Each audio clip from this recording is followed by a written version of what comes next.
Следниот попис на населението се планира за 2030 или 31 година и очекувањата на владата се тој целосно да се спроведе електронски.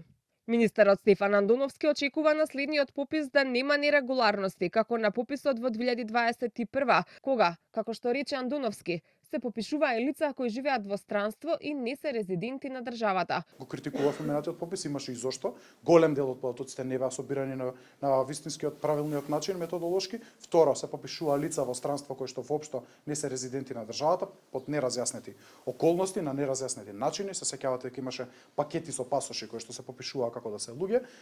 Нешто што не смееме да го дозволиме на следниот попис и заради тоа е добро што рано сме почнати и секој да работи на своите регистри, а Државниот завод за статистика да во координација со сите нас ја развиеме методологијата како треба тие да ги споделиме меѓу себе за да бидат точни граѓаните и институциите. Министерот Андоновски заедно со директорот на Државниот завод за статистика Дејан Станков промовираат 3 нови дигитални услуги кои се однесуваат на високото образование, со што се комплетира пакетот електронски услуги наменети за оваа област. Со нивното воведување, институциите и високообразовните установи ќе можат електронски да ги пополнуваат и доставуваат потребните податоци, без дополнителни административни процедури и со значителна заштеда на време.